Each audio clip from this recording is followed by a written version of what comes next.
পকা তেতেলী বুঢ়া বৰালি বিস্তৰ কৰিয়া দিবা জালি কাহি থৈ দিবা টেঙাৰ জোল খোৱাৰ বেলা মূৰ নুতুল। সকলোকে স্বাগতম জনাইছোঁ বন্ধু বান্ধৱী জ্যেষ্ঠজন। আহি আমি এটি বছৰ পাৰ কৰিলোঁ। আজি খন্তেক সময়ৰ পাছত 12 বজালৈকে 2025 আৰম্ভ হ'ব।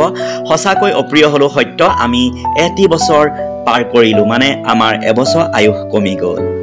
মৃত্যুৰ কাৰণে আমি আৰু এবছৰ আগবাঢ়ি গ'লোঁ। আহক আজি আমাৰ বাৰীতে পোৱা কেইবিধমান শাকৰ নাম আপোনালোকে ক'ব, মই দেখুৱাইছোঁ, আপোনালোকে নাম ক'ব, মই নাম নকওঁ, মই কেৱল ডাকবচন পাঠ কৰি যাম।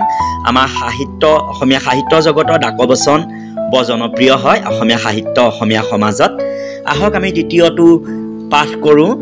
ইলিচ মাছক কাচি কাটিয়া ত্ৰিকুট দিয়া তৈলে ভাজিয়া সেই ব্যঞ্জন যিজনে খায় আম্ৰ সদৃশ মুখ গোন্ধায়। সঁচাকৈ আমাৰ গাঁৱৰ বাৰীত পোৱা কিছুমান শাকে আমাৰ পেট ভালে ৰাখে, আমাৰ হজম শক্তি বঢ়ায়, মানে আমাৰ কি যেন সুস্থ সবল কৰি ৰাখে। সঁচাকৈ আমি এইবোৰ বহুতে আজিকালি খাবলৈ এৰি দিছোঁ। আমাৰ বাৰীত কণ বিলাহী ইতিমধ্যে আৰম্ভ হ'লেই। আপোনালোকে শাক কেইবিধৰ নাম ক'ব, মই নাম নকওঁ, ধুনীয়াকৈ কমেণ্টত যি দুই এজনে চাই নাম ক'ব। কাৱৈ মাছক কাচি কাটিয়া ত্ৰিকুট দিয়া তৈলে ভাজিয়া উলট পালট কৰিয়া পিঠি খাই পাবা ভোজন মিস্ত্ৰী।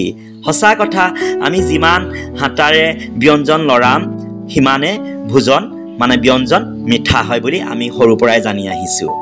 মাগুৰ মাছক কাচি কাটিয়া হালধি মৰিচ হিংগক দিয়া তৈল লৱণ দিয়া কৰিব পাক এহি ব্যঞ্জন সাৰ বোলে ডাক। সঁচাকৈ আমাৰ বাৰীত যেন কি বস্তু পোৱা নাযায়। আমাৰ গাঁৱৰ বাৰীৰ কথা কৈছোঁ দেই, আমাৰ বাৰী নহয়, গাঁৱৰ বাৰীত যেন কিমান সতেজ শাক পাচলি পোৱা যায়। আহক আমি 2025 চনটো আমি সুস্থ সবল হৈ থাকোঁ। গাঁৱৰ এই আপুৰুগীয়া হেৰাই যাবলগীয়া আমি শাক পাচলিবোৰ খাওঁ। কচ বচ চিতলৰ আঠখান নেমু লোন দি বুজি পৰিমাণ তাক খাই পাইব তোখ প্ৰচুৰ আন ব্যঞ্জন কৰিও দূৰ। শেষত সকলোলৈ ইংৰাজী নৱবৰ্ষৰ শুভেচ্ছা জনাইছোঁ। আহক এই শাক কেইবিধৰ নাম ক'ব। আকৌ কওঁ, আমি ভীমকলৰ পৰা আদি কৰি লাই জাবৰিৰ পৰা আদি কৰি শুকলতি, আপোনাৰ মধুসোলেঙৰ পৰা আদি কৰি সকলোখিনি আমি খাব লাগে, সুস্থ হৈ থাকিব লাগে। শুভ সন্ধিয়া।